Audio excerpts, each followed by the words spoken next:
नमस्कार, बहुत स्वागत है आप सभी का। आप देख रहे हैं इंडिया डेली। मैं हूं आपके साथ नैना यादव। आप हमारा खास प्रोग्राम पूछता है इंडिया देख रहे हैं और आज का जो बड़ा सवाल जो पूछता है इंडिया उसमें ये कि क्या लव जिहाद सिर्फ एक राजनीतिक जुमला है या सचमुच एक खतरनाक साजिश है, क्योंकि अब संत समाज इसके खात्मे के लिए कमर कस चुका है। आंकड़े भी गवाही दे रखे हैं।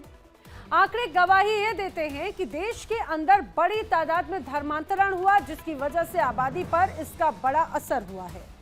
इधर जगत गुरु रामभद्राचार्य ने भी मोर्चा संभाल लिया है। उन्होंने इसे गंभीर समस्या करार दिया और दावा किया है कि धर्मांतरण के जरिए समाज को तोड़ने की कोशिश की जा रही है।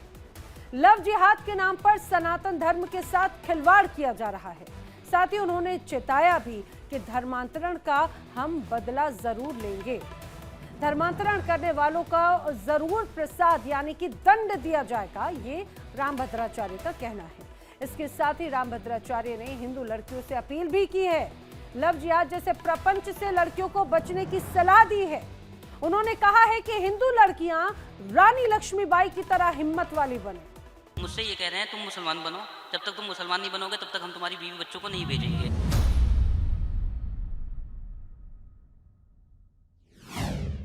धर्मांतरण पर जगतगुरु रामभद्राचार्य का प्रहार। महाराज की हुंकार, जिहादी को मिलेगा प्रसाद। धर्मांतरण का अपराध, कब होगा सबका हिसाब। संतों का मिशन, लव जिहाद का अंत।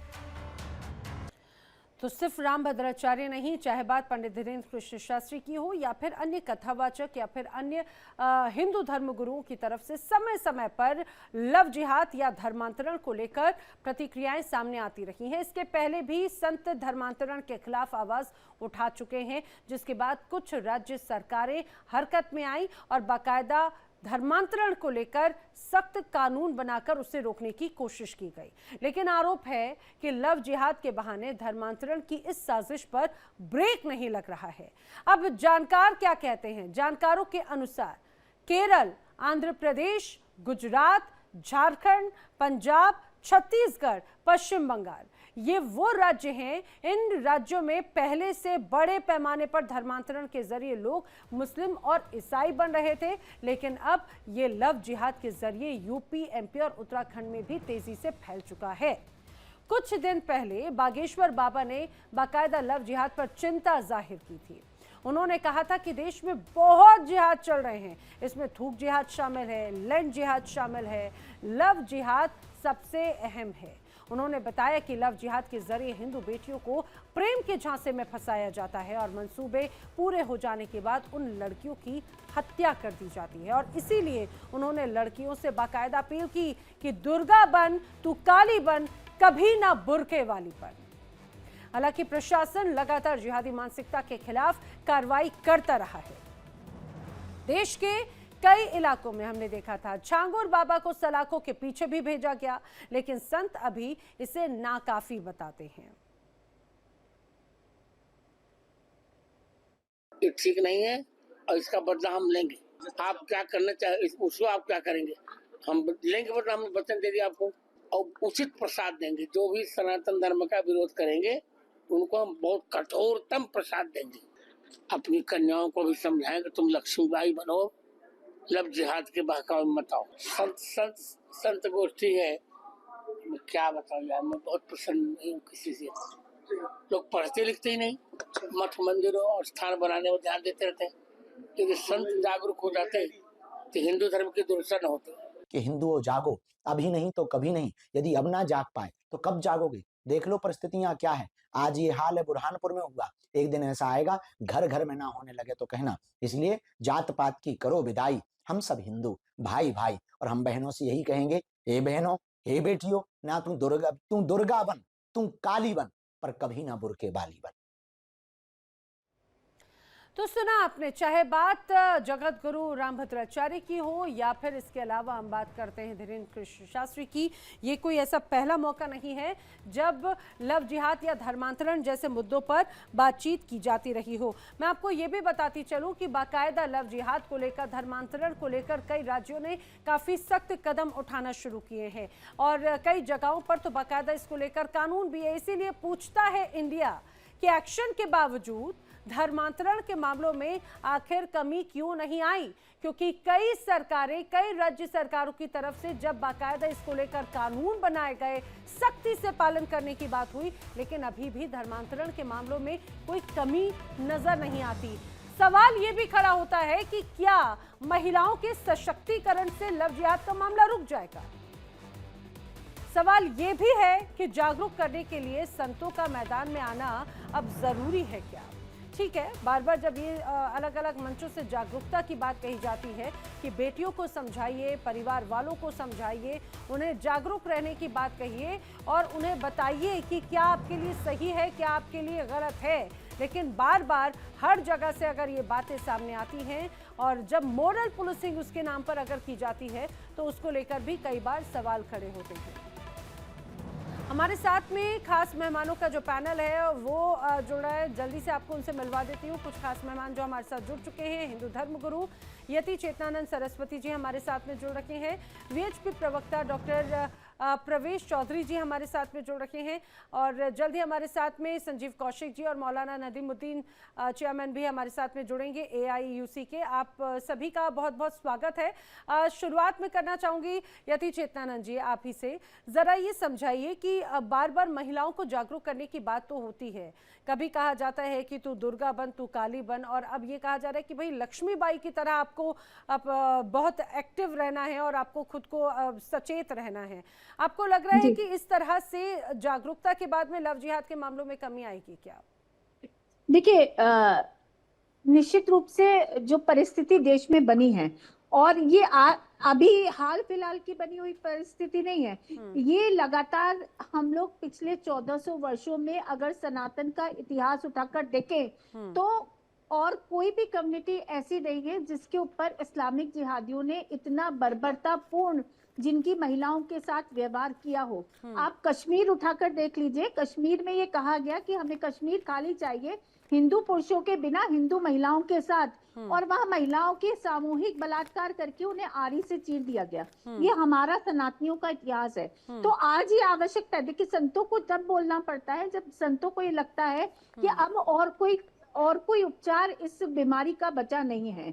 लगातार बड़े रैकेट धर्मांतरण के सामने आ रहे हैं, लगातार पूरे भारत से ऐसी खबरें आ रही हैं जिसमें हमारी बेटियों को षड्यंत्र के तहत फंसाया जा रहा है। तो आज ये आवश्यकता बन जाती है कि हम अपनी बेटियों को ये जागरूक करें। और देखिए, ये इससे मात्र रुकने वाला नहीं है, सरकार को कठोर दंडात्मक कार्रवाई करनी होगी। सरकार, अभी कुछ प्रदेशों में कानून बना है लेकिन वो कानून इतना सख्त नहीं है कि जिसकी गिरफ्त में सारे अपराधी आ सकें। इसके लिए और ज्यादा स्टडी करके पार्लियामेंट को सख्त कानून बनाना पड़ेगा। देश के संसद में इसके विरुद्ध एक कानून बनना चाहिए और इसको देशद्रोह से जोड़कर देखा जाना चाहिए, क्योंकि कंचन जी अभी तक जितने भी मामले सामने आए, जो भी वाक्य अभी तक जो भी लोग पकड़े गए, उनका नेटवर्क विदेशी फंडिंग से है। और विदेशी फंडिंग क्यों हो रही है भारत में, उसकी मंशा बहुत स्पष्ट है। वो भारत को तोड़ना चाहते हैं, भारत की जो सनातनी संस्कृति है उस पर प्रहार करना चाहते हैं। और जब किसी संस्कृति पर प्रहार करना हो तो उसके आराध्य देवों पर मंदिर क्यों तोड़े गए? मंदिर इसीलिए तोड़े गए क्योंकि वो चाहते थे कि वो हमारे मस्तक पर, लेकिन आप ये बड़ी बात कह रही है कि विदेशी फंडिंग के जब मामले इस दौरान इससे जुड़ जाते हैं तो इसकी पिक्चर, इसका बहुत बड़ी, ज्यादा बहुत ब्रॉड हो जाती है। हमारे साथ में अन्य खास मेहमान भी जुड़ चुके हैं, मौलाना नदीमुद्दीन जी भी हमारे साथ में जुड़ चुके हैं, वो लेकिन स्पष्ट दिख नहीं रहे हैं। मैं चाहूंगी प्रवेश चौधरी जी का जब तक मैं रुक करती हूँ। प्रवेश चौधरी जी, लेकिन जब अगर नियम है, बाकायदा कानून है, बाकायदा इसको लेकर अलग अलग जगहों पे जागरूकता की बात कही जाती है, फिर भी लगातार मंचों से इस तरह के अगर संवाद के दौरान अगर बातें कही जाती हैं कि भाई जो इस तरह से कृत्य करेगा उसको प्रसाद मिलेगा, बाकायदा उसको दंड मिलना शुरू हो जाएगा, तो इस पर सवाल खड़े होने लग जाते हैं कानून फिर क्या कर रहा है? कानून जब है तो फिर इस तरह के बयानों से आखिर क्या चेताने की कोशिश है? नहीं, इसमें आपको ऐसा क्यों लगता है कि रामभद्राचार्य जी लाठी उठाकर चले जाएंगे क्या? उन्होंने एक संकेत दिया। और देखिए, परंपरा रही है, वर्षों की परंपरा है भारत के सनातन की, जहां समाज का मार्गदर्शन करने का कार्य संतों ने किया है। और पूज्य रामभद्राचार्य जी तो विश्व प्रसिद्ध हैं और बहुत सारे हिंदू समाज के मुद्दों में, लड़ाइयों में उन्होंने अपना ज्ञान दिया है, अपना मार्गदर्शन दिया है, और हिंदू समाज उनका ऋणी है। राम मंदिर के मामले में हो या और तमाम विषय हो, उनमें उनको माना है। तो समस्या तो है ना देश के अंदर, क्या मतांतरण एक समस्या नहीं? मतांतरण की समस्या केवल भारत में ऐसा भी नहीं, दुनिया के देशों में भी यही समस्या है। आप ब्रिटेन को जाकर देखिए, ब्रिटेन के अंदर 1990 के अंदर एक पूरा कानून लाया गया, दुनिया के देशों में लेकर के आया गया। लेकिन उसको लेकर एक रूट कॉज भी समझना बहुत जरूरी है ना। धर्मांतरण लगातार अगर हो रहे हैं तो उसकी वजह क्या है? धर्मांतरण एक अलग विषय हो जाता है, सिर्फ इस्लामिक नहीं, हम देखते हैं ईसाई धर्मांतरण भी बहुत बड़े स्तर पर, बहुत बड़े पैमाने पर होता रहा है। और पहले तो हम देखते थे कि जो सीमावर्ती इलाके हैं वहां पर इसका ज्यादा रेशियो नजर आता था, लेकिन अब मध्य भारत के कई क्षेत्रों में भी बहुत बड़ी संख्या में धर्मांतरण के मामले सामने आते हैं। क्या हर धर्मांतरण लव जिहाद से जुड़ा हुआ है? नहीं, ऐसा नहीं है। मतांतरण का लव जिहाद से भी लेना देना है, लेकिन मतांतरण तो आज से नहीं हो रहा है, और इसको लेकर कानून आजादी से पहले भी बनाए, बहुत सारी रियासतों ने बनाए। ठीक है, 1905 में रिचर्ड एम ईटन ने एक पूरी रिपोर्ट दी थी कि किस प्रकार से 3 ईसाइयों से 4000 ईसाई केवल मात्र 4 वर्षों में बन गए नागालैंड के अंदर।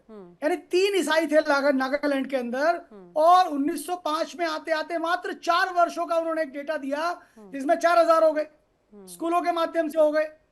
ठीक है, स्कूलों के माध्यम से, चैरिटेबल जो नौटंकी करते हैं उसके माध्यम से हो गए। विश्व हिंदू परिषद की स्थापना के पीछे सबसे बड़ा कारण भी यही था कि भारत के अंदर जो वनवासी क्षेत्र थे, हमारे जंगलों में रहने वाला जो समाज था, हमारा आदि समाज था, जनजातीय समाज था, उस समाज को बहका करके, भटका करके और क्रिश्चियनिटी के अंदर लेके आना। ऐसा क्यों लाना? इसका आज का नहीं। जब भारत में अंग्रेज आए तो अंग्रेजों ने सबसे पहला प्रयास क्या किया?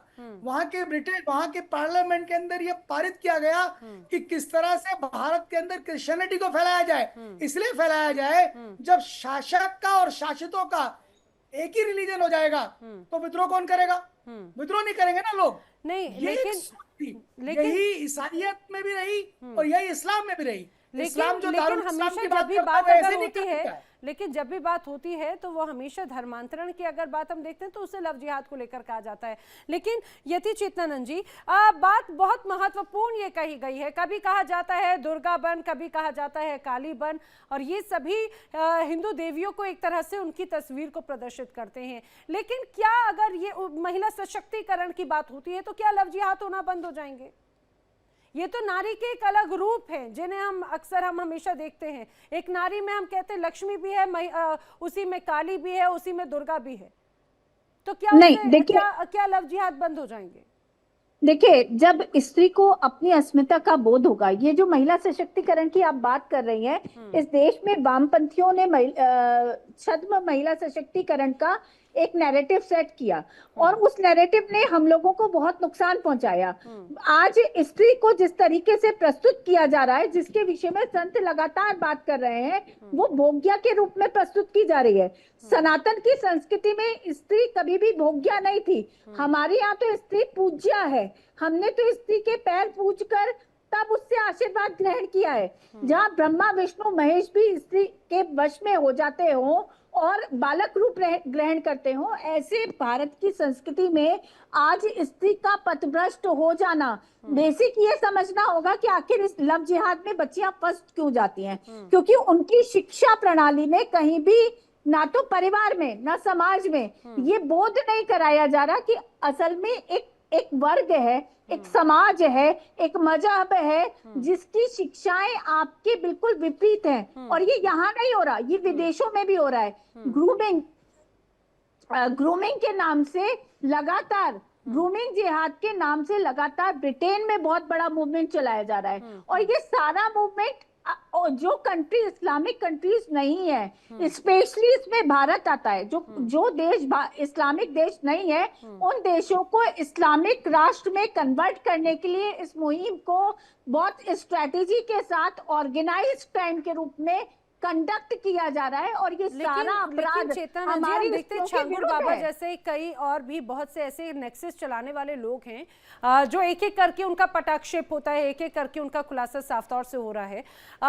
ये समझना भी बहुत ज्यादा जरूरी हो जाता है प्रवेश चौधरी जी, जब कानून है, बाकायदा ऐसी तमाम संस्थाएं हैं, लोगों को जागरूक करती हैं, लेकिन अगर इसको सीधे सीधे सनातन से जोड़कर देखा जाता है, कई डिबेट्स हम इस विषय पर कर चुके हैं, बाकायदा फिर ये कहा जाए कि मुस्लिम पक्ष की तरफ से ये भी कहा जाता है कि जो घर वापसी होती है या फिर जो कन्वर्जन होता है मुस्लिम पक्ष से, अगर वो हिंदू में कन्वर्जन होती है तो उसे घर वापसी नाम दे दिया जाता है, और इधर से जाते हैं तो उसे लव जिहाद नाम दे दिया जाता है।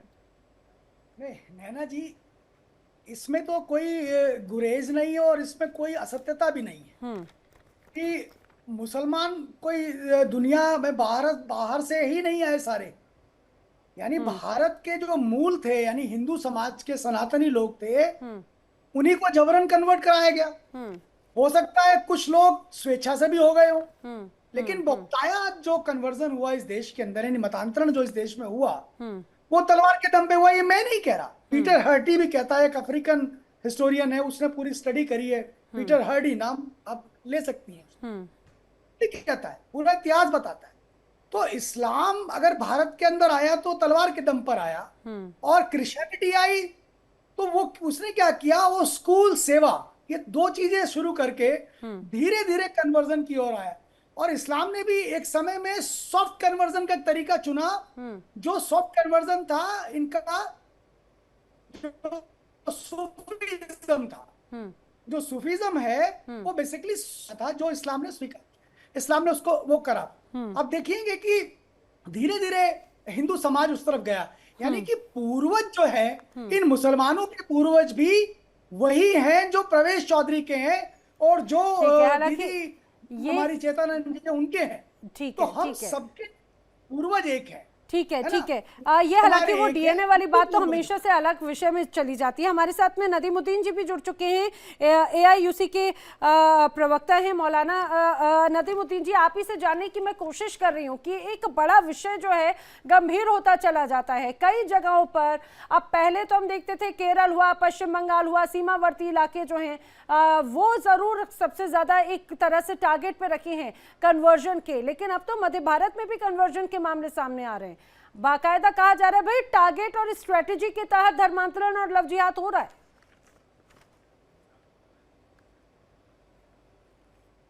देखिए, आपकी बात में सच्चाई नहीं है। इस्लाम फोर्सली कभी भी कन्वर्जन का हिमायती सपोर्टर नहीं रहा है। विश्व हिंदू परिषद के प्रवक्ता की मैं बात सुन रहा था, उनको मैं उनसे मैं अनुरोध करता हूं कि विवेकानंद स्वामी का द इस्लाम पढ़िए। उन्होंने कहा कि इस्लाम तलवार के जरिए भारत में नहीं आया, इस्लाम जो इक्वालिटी के जरिए भारत में आया। अब रहा सवाल कि लव जिहाद, मैं कहता हूं कि लव जिहाद में 5% ही कन्विक्शन हुआ है, जिनमें किसी को, मैं बताऊं किसी को सजा क्यों नहीं मिल रही। और हादिया के मामले में भी एनआईए ने कहा था कि लव जिहाद के कोई प्रूफ और कोई सबूत नहीं पाए गए। मैं तो आंकड़ा दिखाना चाह रहा हूँ, अभी जिहाद पता नहीं क्या क्या इस्लाम और मुसलमानों को बैठ करके गालियां दे रहे थे। मैं इनको ये बताना चाह रहा हूँ कि इस देश में सूफियों के जरिए इस्लाम आया। सूफियों ने इक्वालिटी, मसावत और इंसानियत का सबसे बड़ा दर्श दिया।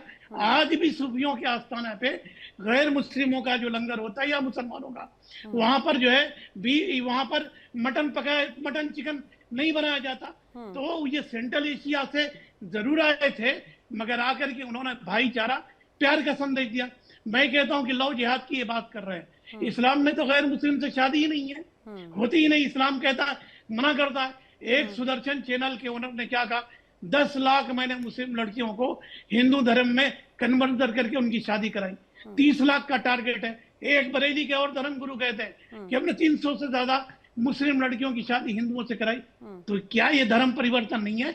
इसलिए इसमें कोई सच्चाई किसी नहीं। और चैनल की बात तो मैं नहीं कहूंगी, उस चैनल पे किसी ने क्या वक्तव्य दिया क्या नहीं बात है, लेकिन सबसे महत्वपूर्ण बात यह है कि भाई लव जिहाद के मामले पिछले कुछ वक्त में आए हैं। छांगुर बाबा जैसे कई लोग जो अपने ये कहा जाए कि एक दूसरे काम की आड़ में एक बड़ा नेक्सस चलाते हैं और उनका खुलासा हुआ है। नहीं, सुनिए, उसका किसने सपोर्ट किया?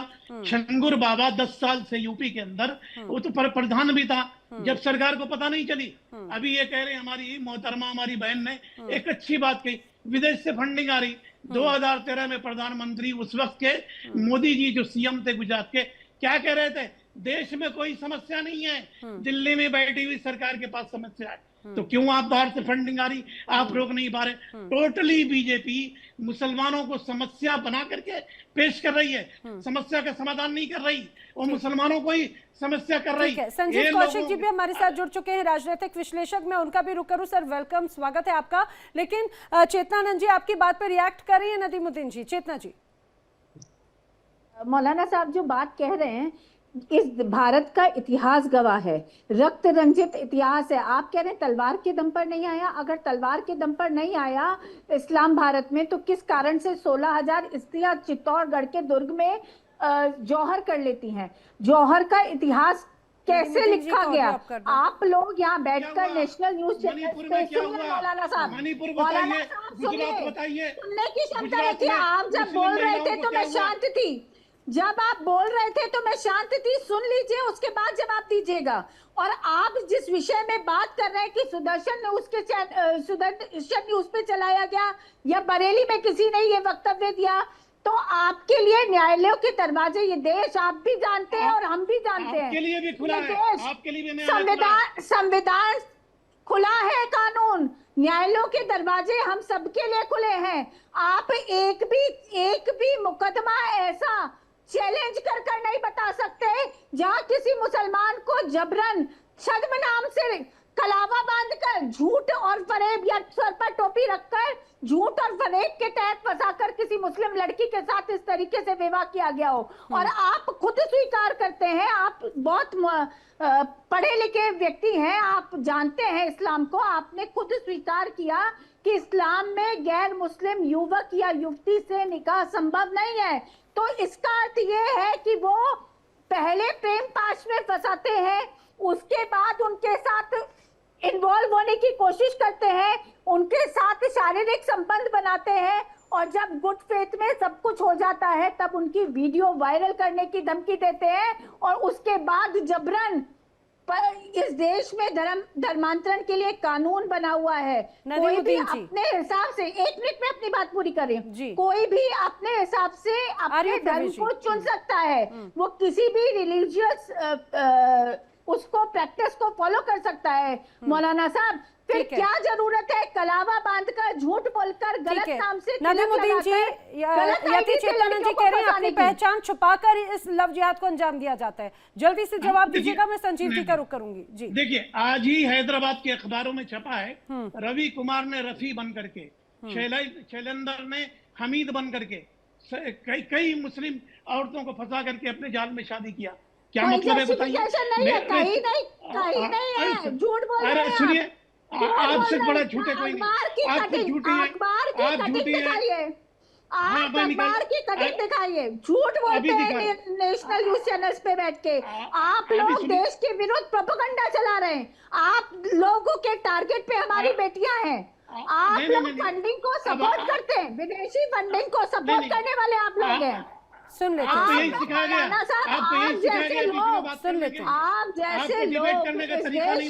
सुन लेते हैं ठीक है। देखिए मैं एक आंकड़ा, एक फैक्ट नदीमुद्दीन जी सुनना जरूरी है, क्योंकि हमने देखा है कि कई जगहों पर, कई राज्यों में बाकायदा इसको लेकर धर्मांतरण, लव जिहाद जैसे मामलों को लेकर बाकायदा कमेटीज या फिर कानून भी बने हैं। मध्य प्रदेश में फ्रीडम ऑफ रिलीजन एक्ट है, 2020 से 15 जुलाई 2025 2025 तक यहाँ पे कुल 283 मामले दर्ज हुए हैं। बताया जा रहा है कि जिस तरह से कन्वर्जन हुआ उसमें बाकायदा 197 मामले, लगभग 70% अभी भी अदालत में विचाराधीन है। नाबालिग लड़कियों से जुड़े हुए 71 मामले दर्ज हुए हैं। ये मैं वो आंकड़े बता रही हूँ जो दर्ज हैं। उत्तर प्रदेश का एंटी कन्वर्जन लव जिहाद कानून के तहत जो ये लॉ है, 2021 से करीब 835 मामले दर्ज किए गए। इसमें 1682 लोग गिरफ्तार हुए हैं। और अगर 2024 के मध्य तक की बात करें तो अभी तक हालांकि भले किसी को दोष सिद्धि नहीं हुई, लेकिन अभी पूरे मामले विचाराधीन हैं। लेकिन अब संजीव कौशिक जी, जब इस तरह से कानून है मध्य प्रदेश या फिर उत्तर प्रदेश और यहाँ पर भी बड़ी संख्या में लव जिहाद जैसे मामले सामने आते हैं, यही वजह है कि अब चाहे बात रामभद्राचार्य हो या फिर हम देखते हैं धीरेन्द्र कृष्ण शास्त्री, वो खुद अब मोर्चा संभालने की बात करते हैं। जब कानून है तब भी अगर कमी नहीं आ रही है तो कहां पर आपको ये लगता है लूप होल है? पहली बात तो ये कि कानून होने के बावजूद यदि इस तरह के केसेस सामने आ रहे हैं और उस पर कोई कार्रवाई नहीं हो पा रही है तो सरकारें विफल है और कानून किसी ढेले बराबर भी उसकी अहमियत नहीं रखती है।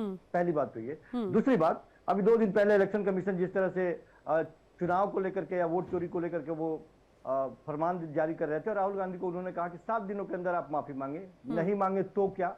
ठीक वैसे ही जिस तरह से आदरणीय हमारे धर्माचार्य रामभद्रा जी कह रहे हैं कि चेता देंगे, वो जिस लहजे में बात कर रहे हैं तो आखिर वो करेंगे क्या? क्या अधिकार है उनके हाथ में? वो क्या कर लेंगे? देश की सांप्रदायिक सौहार्द को बिगाड़ेंगे या कोई नया एक टीम तैयार करेंगे? वो क्या कर लेंगे? पहली बात तो ये। दूसरी बात, धर्मांतरण और लव जिहाद, ये सबके अलग अलग मायने हैं। धर्मांतरण कौन करता है? डॉक्टर, इंजीनियर, पेशे से पढ़ा लिखा आदमी यदि धर्मांतरण कर ले किसी की शादी करने के लिए, कोई सुरक्षा से किसी की हिम्मत है उसे पूछने के लिए। अधिकांशतः वो लोग, उन लोगों का धर्मांतरण होता है जो गरीब गुरबे हैं, जो बहुत निचले पैदान पे हैं, आदिवासी हैं, उनके लिए आर्थिक स्थिति बेहतर नहीं है। तो जब तक समानता का अधिकार नहीं मिलेगा, वो बराबरी में नहीं आएंगे, तब तक उनके साथ ऐसा होता रहेगा। यदि उनको लालच दिया जा रहा है, उनको यदि बरगलाया जा रहा है, तो जाहिर सी बात है कि एक कुछ न कुछ उनको दे करके बरगलाने की बात होगी और वो तब तक ट्रैप में फंसते रहेंगे जब तक वो मजबूत नहीं होंगे। मतलब उनकी आर्थिक स्थिति या जो सामाजिक परिस्थितियां हैं उनको एक तरह से हथियार बनाकर धर्मांतरण किया जाता है।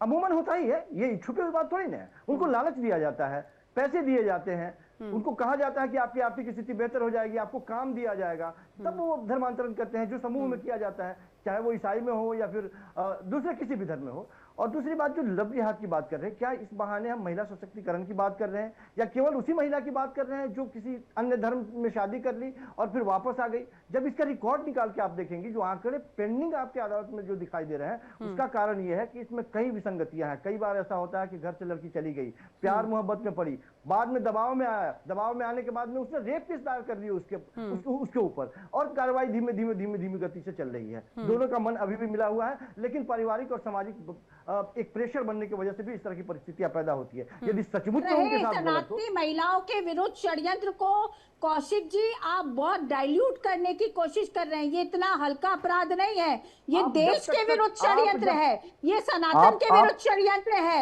मैं लव जिहाद के केसेस को पिछले 23 वर्षों से लगातार सॉल्व कर रही हूँ। ऐसी लड़कियों को इन लोगों के चंगुल से निकाल कर लाना और उनको रेस्क्यू कर पुनर्स्थापित करना अपने आप में चैलेंजिंग है। आप जितना डाइल्यूट करके इसको प्रस्तुत कर रहे हैं ना, इस देश में आपने कहा, सुनिए, पढ़े लिखे लोग, आपने कहा पढ़े लिखे लोग, आप 2 दशक से ज्यादा, मेरी बात सुन लीजिए। आपने कहा कि पढ़े लिखे लोगों से कौन पूछ लेगा? पढ़े लिखे लोग, कानून उनको पता है कि देश में धर्मांतरण के लिए एक कानून है। मैं अगर सनातन की प्रैक्टिस करती हूँ और मैं किसी और मजहब में जाना चाहती हूँ तो मुझे डीएम की यहाँ एप्लीकेशन मूव ऑन करनी पड़ेगी। लेकिन जो लोग हाथ में कलावा बांधकर, तिलक लगाकर, रफीक का नाम रवि रखकर हमारी लड़कियों को फंसाते हैं और वो उनके साथ प्रेम जाल में, इसलिए अच्छी खासी पढ़ी लिखी लड़कियों का रिकॉर्ड मैं आपको उठाकर दिखा सकती हूँ जो इस तरीके के प्रेम पाश में फंस जाती है। सुन लीजिए, पहले सुन लीजिए।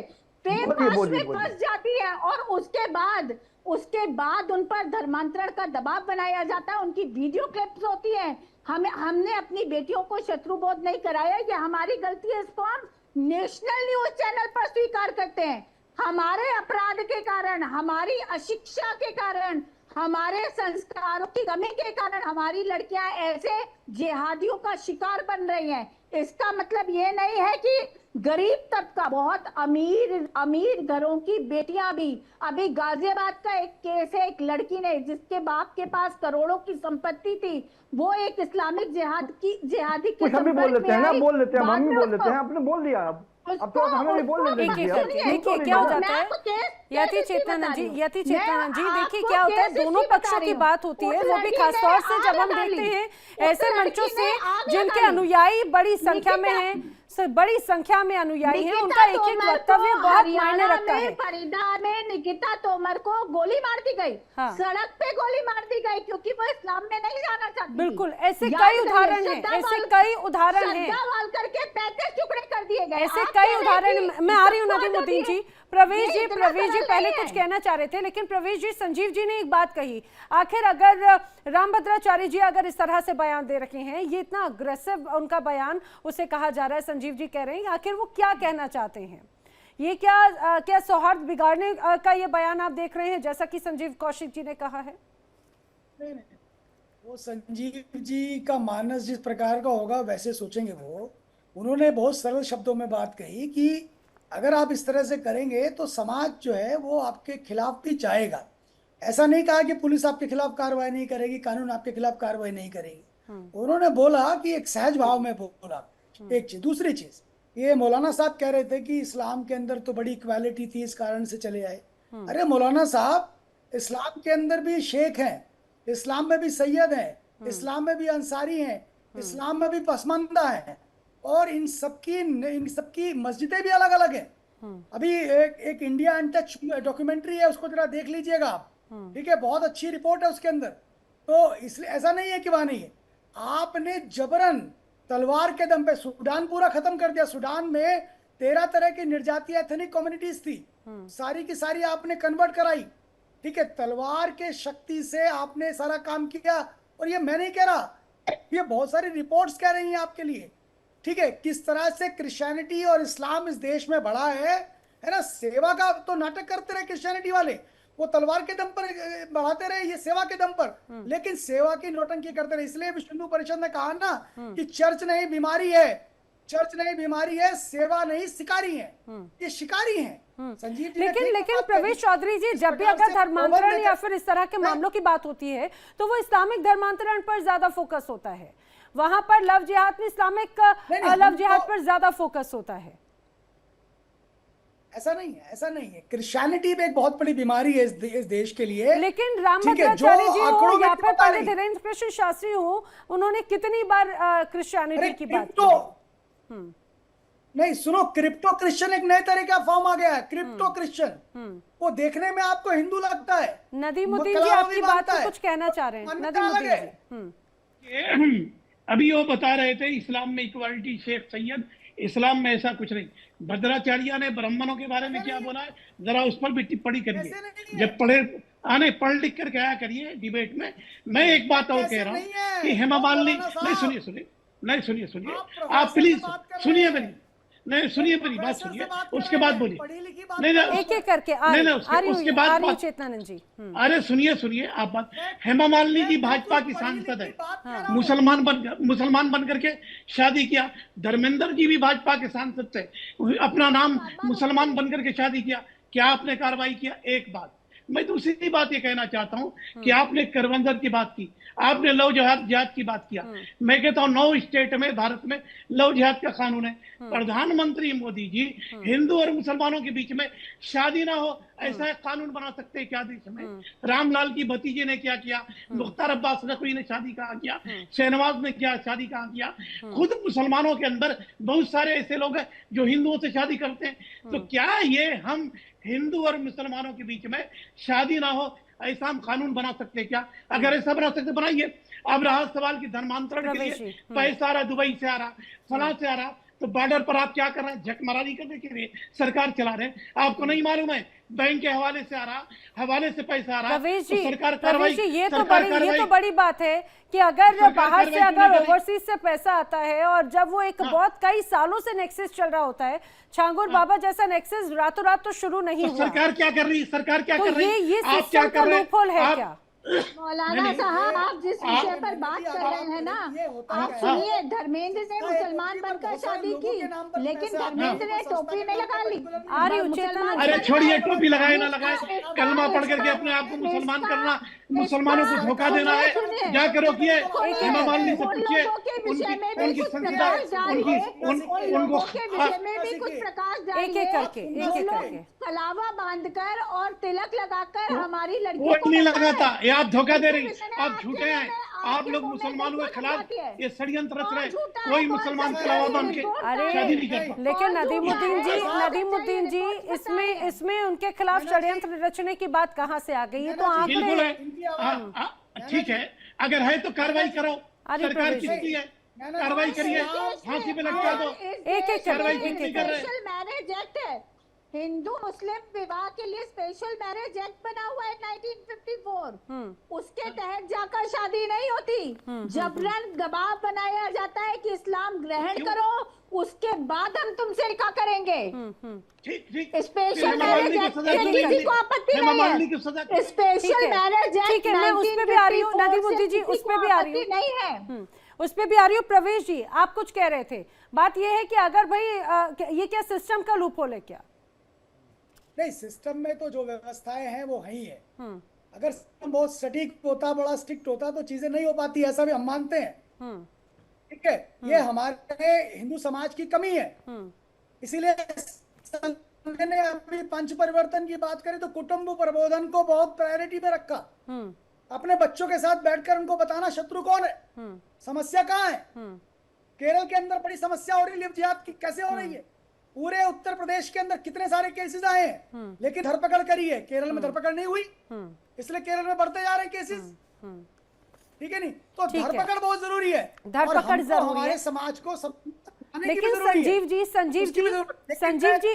ये सिलेक्टिव अप्रोच क्यों हो जाती है? जो नदीमुद्दीन जी कहते हैं, कई फिल्म सितारे हैं और कई बड़े ब्लॉकबस्टर सितारे हैं, कई सिर्फ फिल्म सितारे ही नहीं, कई बड़े पॉलिटिशियंस भी हैं, उनमें भी इस तरह की तस्वीर होती है। ये नियम, ये कानून उनके लिए लागू नहीं होता है क्या? उनके लिए कुछ क्यों नहीं कहा जाता? ऐसे तमाम उदाहरण हैं हम सभी के सामने। देखिए, दो बातें हैं। अभी सरस्वती जी जो बात कह रही थी कि 2 दशक से ज्यादा हो गया इस पे काम करते हुए और उसके बावजूद भी उनको आशातीत सफलताएं नहीं मिल रही है और अभी भी धर्म परिवर्तन या लव जिहाद जारी है, तो जाहिर सी बात है कि सरकारों ने बेहतर तरीके से काम नहीं किया, इग्नोर कर रहे हैं सरकार, और उनको निश्चित तौर पर ये इतना बड़ा मसला दिखाई नहीं दे रहा है। दूसरी बात मैं ये कह रहा हूँ कि यदि महिलाओं के मजबूती और सशक्तिकरण करने की बात है तो हिंदू महिलाएं अपने घर में आंकड़े बताते हैं कि 30% अपने पारिवारिक हिंसा की शिकार होती है, ये आंकड़े बताते हैं। तो उसको आप इग्नोर कर दे रहे हैं, और जो 1% भी लव जिहाद का मामला नहीं है, क्योंकि इसमें आपको धार्मिक ध्रुवीकरण दिखाई दे रहा है, तो इसको लेकर के आप हल्ला मचा रहे हैं। हम अपने ही घर में अपने महिलाओं के साथ जाति करते हैं, उनको मारते हैं, पीटते हैं, संदूकों में बंद, उसकी हमें चिंता नहीं है। तो ये जब तक आप सिलेक्टिव, आप यदि अलग अलग खानों में बांट करके ये महिलाएं मेरी महिलाएं, ये महिलाएं तेरी महिलाएं, उनसे प्रताड़ित हो गई, उससे ज्यादा प्रताड़ित हम हो गए और हम अपने घर में प्रताड़ित कर रहे हैं, तो उसका एहसास कम है, तो ऐसा नहीं होना चाहिए। और दूसरी बात जो आप सवाल कर रही हैं, ये बात इसीलिए मैंने शुरुआती दौर में कहा कि जो सक्षम है, संपन्न है, पढ़े लिखे हैं, उनके पास तमाम रास्ते खुले हैं, उनसे कोई सवाल पूछने वाला भी नहीं है और वो जवाब भी देने के मूड में नहीं है वो। तो ये सिलेक्टिव अप्रोच नहीं है, कोई एतराज नहीं है, सिर्फ बात इतनी सी है कि कई केसेस इस तरह के आते हैं। और रही बात कि कोई अपना नाम बदल के, कलावा बांध करके यदि इस तरह से करता है, साहब इसके लिए कानून तो पहले से भी है 400 का, पकड़िए उसको, लटकाइए उल्टा जितना जो करता है। तो लेकिन रामाचार्य जी ने यही तो कहा है, भाई धोखे का शिकार मत बनो, तुमको बनना होगा लक्ष्मीबाई। यही बात तो धीरेन्द्र कृष्ण शास्त्री कह रहे हैं कि भाई दुर्गा बन, काली बन, बुरके वाली मत बनना, और उसके लिए सचेत रहने की जरूरत है। नहीं, तो आप अपने घर से पहले महिलाओं को बाहर तो निकालिए, सशक्त तो कीजिए उसे, आप पर्देदारी में रखेंगे, मंदिर में जाने नहीं देंगे, महिलाओं के लिए बैठ करके ऐसे बाबा मंचों से किस तरह की भाषा का इस्तेमाल करते हैं कि 4 जगह मुंह बनाती हैं आप, जो उसके ऊपर फोकस भी लगाने का प्रयास करते हैं। कौन सी महिलाएं घर के बाहर नहीं निकलती? कौन सी महिलाएं बाहर नहीं निकलती? किनको घर में कैद करके रखा हुआ है? मैंने कहा कि महिलाओं को फ्री हैंड देती है, महिलाओं को यदि पढ़ाती है, शिक्षित करती है, संपन्न करती है, तो उन्हें अपने हित के बारे में जान।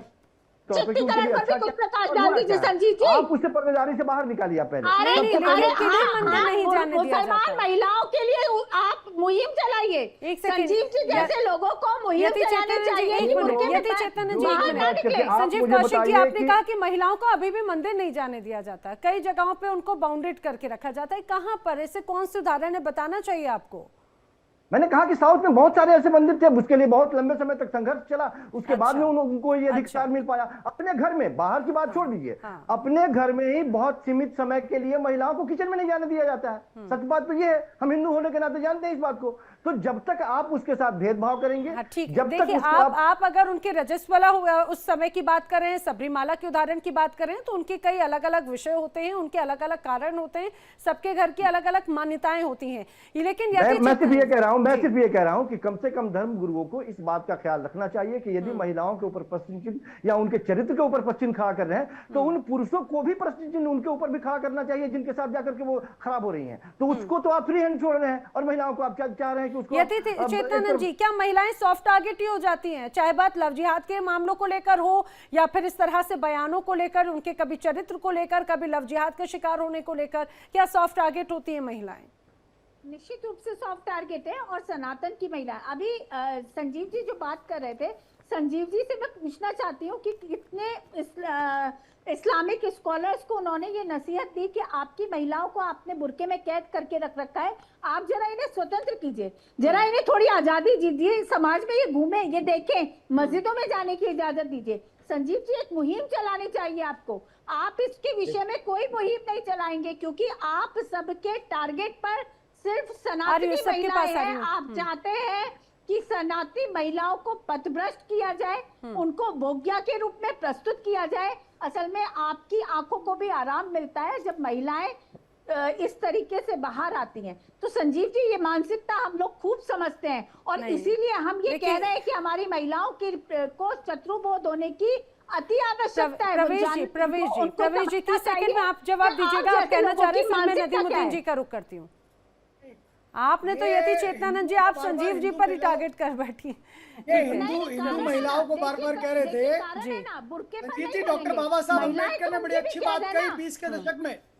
वो कहते हैं कि मुसलमान स्वभावता ही परिवर्तन को नहीं स्वीकार करता, लेकिन हिंदू हमेशा अपने स्वभाव में, चरित्र में परिवर्तन को स्वीकार करता है। हम मानते हैं कि समाज के अंदर महिलाओं के साथ भी दुर्व्यवहार हुआ, लेकिन हिंदू समाज ने उसको स्वीकार किया और उसमें सुधार किया। वक्त के साथ प्रोग्रेसिव रहे हैं। होती है, हिंदू समाज उसको स्वीकार करता है और उसमें सुधार करता है और अमूल चूल परिवर्तन करता है।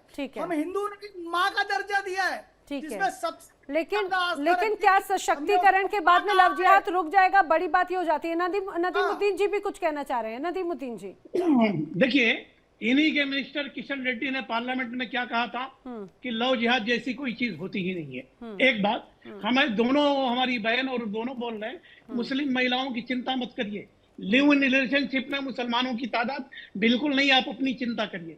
एक बात, रहा मस्जिद में जाने का, हम लोगों ने परमिशन दिया हुआ है, दरगाह में औरतें जा रही, हमारे हैदराबाद की मक्का मस्जिद, जामा मस्जिद, सब में औरतें जा रही, हम अपनी औरतों की फिक्र कर रहे हैं। 20 लाख हिंदू महिलाओं के पतियों ने उनको छोड़ा, तलाक नहीं दिया, दर दर की लेकिन मौलाना नदीमुद्दीन जी, बात तो ये है, चिंता अपनी बेटियों की ही तो कर रहे हैं, वो चिंता बेटियों की ही कर रहे हैं, क्योंकि उनके साथ में धोखे से उनको प्रेम जाल में फंसाकर फिर उसके बाद में उनका धर्मांतरण करा दिया जाता है। कोई जाल में नहीं फंसा रहा।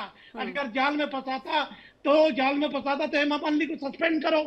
हेमा मालिनी ने धर्म परिवर्तन करके मुसलमानों का नाम मुझे लग रहा है धर्मांतरण और आप स्वेच्छा और लव जिहाद को शायद नहीं समझ पा रहे हैं, मुझे लग रहा है। नहीं, आप देखिए, आप बीजेपी का स्क्रिप्ट पढ़ रही है। मुझे अगर समझना अब आपसे कोई सवाल पूछेगा तो आपके लिए वो बीजेपी की स्क्रिप्ट हो जाएगी। मुझे आपको इस बात को लेकर कोई सफाई देना भी मैं ठीक नहीं समझती, लेकिन बात यह है, आपको जरा लव जिहाद समझना चाहिए। जो ऐसे आंकड़े सामने आते हैं, कई बार लड़कियों को धोखे के साथ में उसके बाद में फिर उनका धर्म परिवर्तन कराया जाता है। आप देखिए, छांगुर बाबा तो मात्र एक उदाहरण स्वरूप है। नदीमुद्दीन जी, ठीक, ऐसे तमाम उदाहरण नजर आ जाते हैं। अरे छोड़िए, आपको बोलने की बीमारी है। किशन रेड्डी से पूछो किशन रेड्डी ने पार्लियामेंट में क्यों कहा कि लव जिहाद जैसा कोई चीज नहीं है? किशन रेड्डी को सस्पेंड करो। आप सवाल किशन रेड्डी से पूछो, मुझसे नहीं। अब आवाज बंद हो गई, बहरे हो गए, गूंगे हो गए। किशन रेड्डी से सवाल करो कि किशन रेड्डी ने पार्लियामेंट में क्यों कहा कि लव जिहाद जैसी कोई चीज भारत में नहीं है। एनआईए ने कई इन्वेस्टिगेशन करके कहा फेक है, यूपी में एसआईटी ने कहा फेक है। जाओ उनसे सवाल करो। आपको नहीं बोलना आता। आप लोग बीजेपी की स्क्रिप्ट पढ़ करके, मुद्दा भारत में एसआईआर का है, मुद्दा जो है भारत में कई मुद्दे हैं, बेरोजगारी भटकाने के लिए रोज हिंदू मुसलमान लेकर के चले आ रहे हैं। आपका चैनल चलता है मुसलमानों की वजह से, आप लोग सरकार चल रही मुसलमानों की वजह से। मुसलमानों को टारगेट करो, चैनल चलाओ, मुसलमानों को टारगेट करो। अरे किसको सजा मिली? लव जिहाद में किसी को फांसी मिली? नरीमुद्दीन जी, किसी को सजा आप मिली? ये अपना सजा मिली? प्रोपेगेंडा कहीं और चलाइएगा। चैनल चलाने के लिए, सुनिए, चैनल चलाने के लिए जरा आइएगा आप कभी न्यूज चैनल के अंदर। मुझे आपके नैरेटिव या आपके एजेंडे की जरूरत नहीं है। आपके एजेंडे की जरूरत नहीं है। जरा आप ये जो नैरेटिव या एजेंडा सेट करने की जो कोशिश कर रहे हैं ना, ये मंच उसके लिए नहीं है। प्लीज ये मंच उसके लिए नहीं है। अभी जब आपसे मैंने सवाल पूछ लिया, आंकड़े बता दिए, तो आपको बहुत बुरा लग गया। आप लोगों ने तो एक हथियार बना रखा है, कभी विक्टिम कार्ड को लेकर, भाई हमें टारगेट, हमें टारगेट, हमें टारगेट। जरा समझिए, आंकड़ों पे जरा बात कीजिए, आंकड़ों पे जरा बात कीजिए। आखिर बाहर से फंडिंग कैसे होती है? बाकायदा रिसर्च हुई, कई रिपोर्ट सामने आई, नेक्सस सामने आए कि भाई बाकायदा ये तय होता है कि भाई इतनी लड़की को आपको धर्मांतरण कराना है, उसका पैसा मिलता है। सरकार क्या कर रही है? आपकी दलाली। आप ये सवाल पूछिए ना, सरकार क्या कर रही है? ये सवाल मैं भी पूछ रही हूँ, सरकार क्या कर रही है? ये सवाल मैं भी पूछ रही हूँ। उनके खिलाफ सबूत इकट्ठे कर रही है मौलाना साहब, उनको जेल की सलाखों के पीछे भेज रही है। इसलिए आप इतने दिल मिलाए हुए हैं, इसलिए आपको ये लग रहा है कि मुसलमान टारगेट हो रहा है। अरे कोई बिल मिलाया नहीं है। आप इसलिए इतने तिल मिलाए हुए हैं मौलाना साहब, आप इसलिए इतने तिल मिलाए हुए हैं कि जो पिछले 70 सालों में देश में नहीं हुआ, जिस तुष्टीकरण की राजनीति को करते हुए आप हमारी बेटियों को करते रहे, वही वो अब नहीं चल पा रहा। वो आपका वो प्रोपेगेंडा अब नहीं चल पा रहा है मौलाना साहब का, वो प्रोपेगेंडा अब नहीं चल पा रहा। ठीक है, लेकिन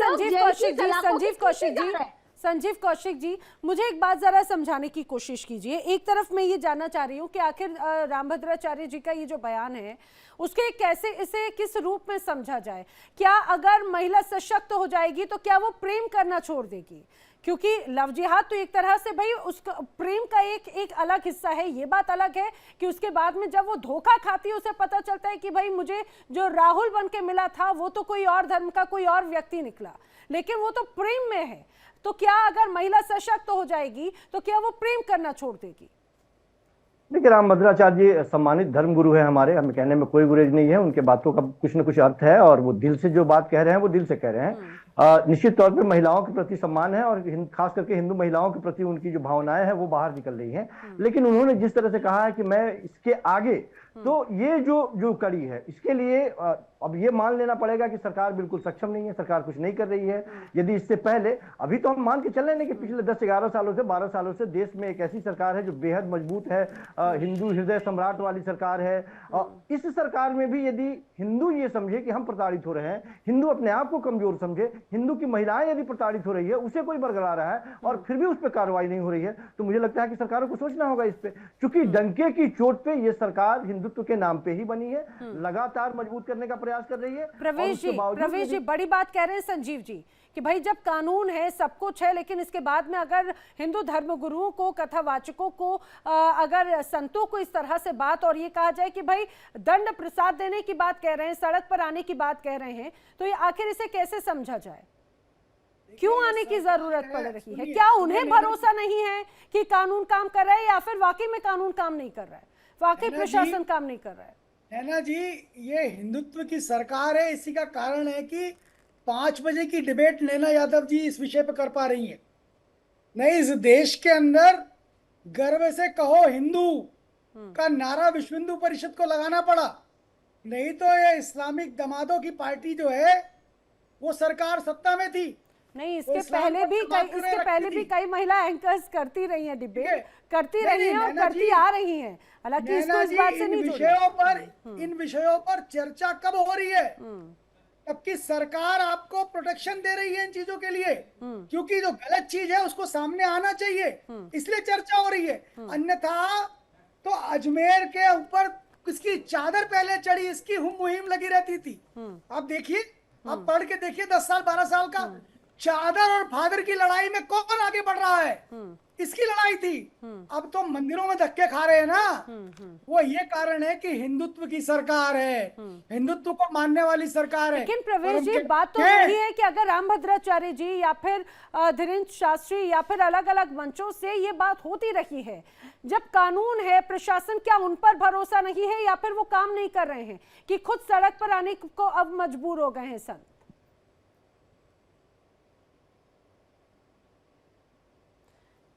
यति चेतनानंद जी। जी देखिए, सरकारें अपना काम कर रही हैं, सरकारें काम कर रही हैं, तभी इतने बड़े स्तर पर ये नेक्सस खुलकर सामने आ रहे हैं। और इसी वजह से लगातार विक्टिम कार्ड खेला जा रहा है कि मुसलमानों को टारगेट किया जा रहा है। मुसलमान तो इस देश में चैन से रह रहा है, मुझे लगता है जितना सुरक्षित मुसलमान इस देश में है और कहीं भी नहीं है। वो अपने देशों में जो इस्लामिक देश हैं उनमें भी इतना सुरक्षित नहीं है जितना भारत में है। लेकिन संतों को अपना काम करना पड़ेगा, संतों को, अपने अनुयायियों को, संतों को, सनातन के समाज को ये बताना पड़ेगा कि आपकी बेटियां, आपकी बहनें, आपके घर की महिलाएं असुरक्षित हैं, क्योंकि एक वर्ग है, एक जिहादी मानसिकता का एक समाज है जो लगातार आपकी बहन बेटियों को टारगेट कर रहा है। अगर हम सचेत नहीं करेंगे, हम सामाजिक सरोकार की बात नहीं करेंगे, अगर हम शत्रुबोध का ज्ञान नहीं कराएंगे, अभी संजीव जी कह रहे थे कि बहुत बेचारी, लेकिन उसको जागरूकता एक अलग बात हो जाती है। मैं वही बार बार कह रही हूँ कि जब बात अगर सशक्तिकरण की होती है, महिला देवियों से अगर उनके रूपों की अगर बात होती है, करने वाले परशुराम के इस देश में, शस्त्र और शास्त्र का संधान करने वाले परशुराम जी के इस देश में संतों को उसी भूमिका को दोबारा ग्रहण करना अनिवार्य हो गया है। भाई ये तो जागरूकता की बात होती है। पहचान आखिर कैसे रखी जाएगी? प्रेम करने से आप क्या रोक पाएंगे? हमारे साथ समाज में पढ़ने से क्या उन्हें रोक पाएंगे,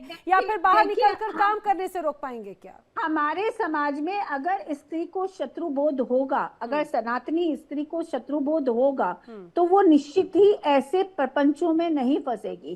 ठीक है, देखिए वक्त की कमी।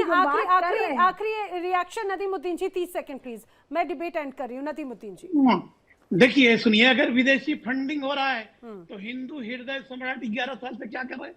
दुबई में जाके शेखों से, अरबों में जाके शेखों से हबीबी हबीबी आजा मेरे करीबी गले मिल रहे हैं। फंडिंग क्यों नहीं रोक रहे? लेकिन नदीमुद्दीन जी, सरकारें और ऐसे मानसिकता वाले लोगों को समझना चाहिए। आप तो ये कह रहे हैं भाई कि दुबई में जितने लोग हैं, जितने हबीबी हैं, जितने शेख हैं, क्या वो यही धर्म परिवर्तन का काम कर रहे हैं? क्या उसी को स्पॉन्सर कर रहे हैं? क्या आप खुद ही अपनी बात को लेकर एक तरह से सवाल खड़े करें? आप सभी मेरे साथ इस चर्चा में शामिल हुए, आपका बहुत धन्यवाद। लेकिन बड़ी बात ये कि संतों का क्या मिशन है, लव जिहाद और धर्मांतरण एंड, ये बड़ी बात है, क्योंकि अलग अलग समय पर ये बात लगातार उठकर सामने आ रही है।